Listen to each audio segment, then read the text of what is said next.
On November 24th, 1971, the day before Thanksgiving, a middle-aged man dressed in a dark suit and sunglasses walked into Portland International Airport. No luggage, no companions, just a small ticket bill and a quiet confidence.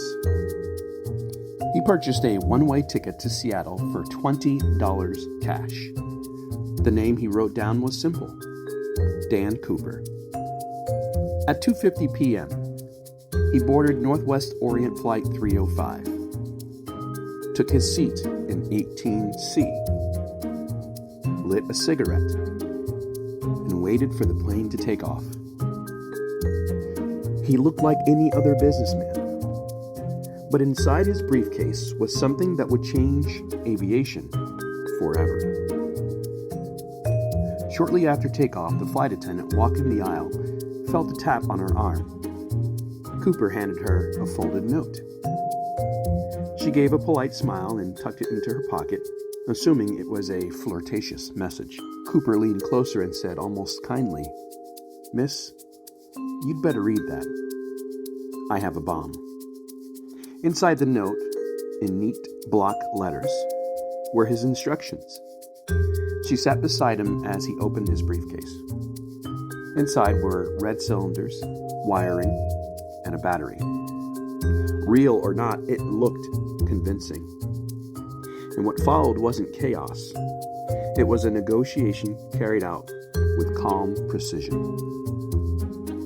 Cooper's requests were straightforward: $200,000 in cash, 4 parachutes, a fuel truck standing by, and no tricks. He spoke softly, never raised his voice. He allowed passengers to believe it was an ordinary flight. He ordered another bourbon and a soda. He paid for it. He tipped. This wasn't a frenzied criminal. This was a man following a plan. As the plane approached Seattle, the FBI scrambled to meet his demands. Banks gathered $20 bills. Parachutes were sourced from a local diving school. Agents negotiated routes, coordinated refueling, and cleared airspace. At 5:46 p.m., Flight 305 touched down. The passengers were released, still unaware that they'd been part of hijacking. Cooper stayed near the rear of the cabin, sunglasses still on, expression unchanged. When the last passenger stepped off the plane, the ransom money and parachutes were brought aboard. And that's when Cooper gave the next set of instructions. Instructions that revealed he'd been planning this moment long before he handed over that note. Cooper ordered the crew to fly south toward Mexico City with specific instructions: altitude below 10,000 feet, landing gear down, cabin unpressurized, flaps set at 15 degrees, airspeed kept around 170 knots. Now, these weren't random numbers. These were skydiver numbers. The crew exchanged uneasy glances. They knew what was coming. Around 7:40 p.m., the plane took off once again, and this time carrying only Cooper and the crew.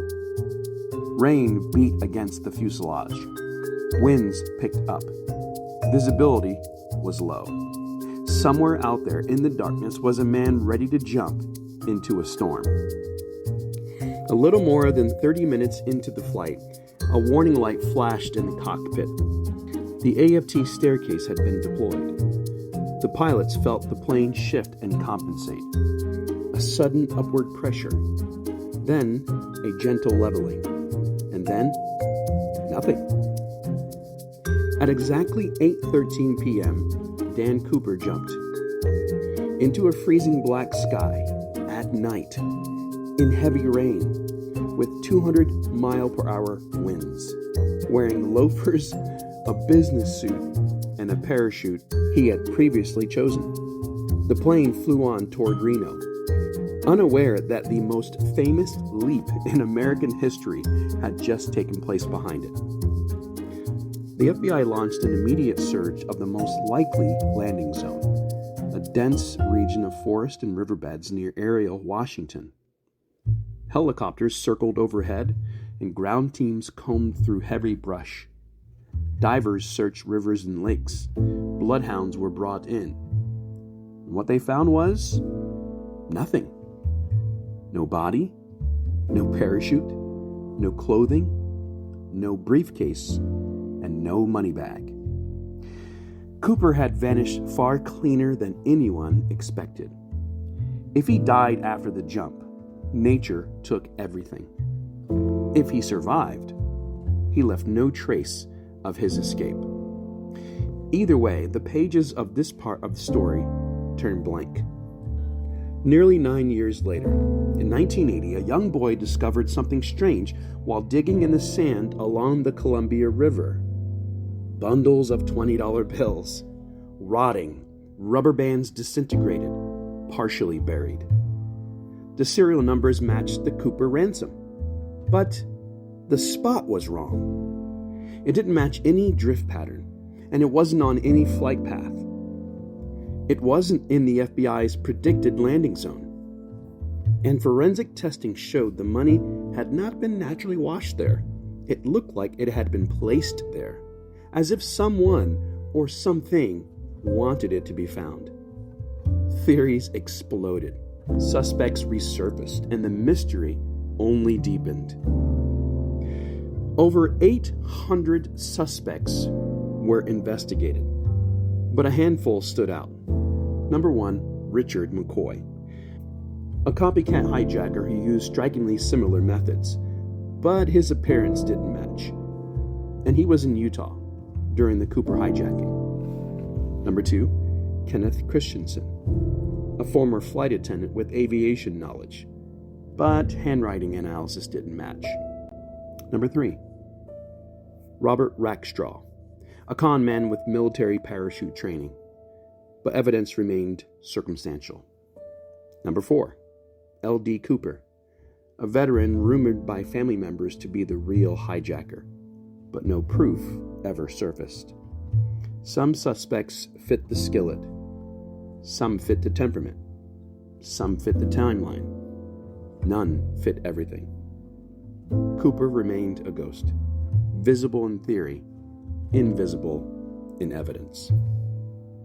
The experts remained divided. Theory 1, he died in the jump. Poor weather, unsuitable clothes, unlit forests, no landing zone. This is a strong possibility. Theory number 2, he survived but was injured. He may have landed off target and never made it out. Theory 3, he escaped flawlessly.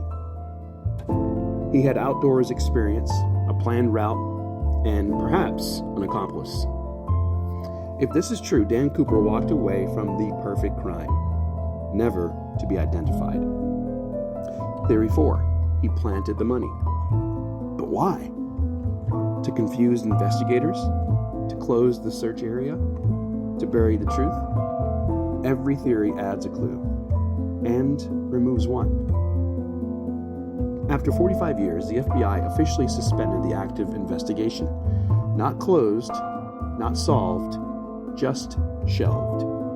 Hundreds of thousands of hours were spent chasing a man who may have died within minutes, lived quietly in the mountains, fled to the country, changed identities, or simply made the jump of a lifetime and landed on the other side as someone new. Cooper's sunglasses were never found.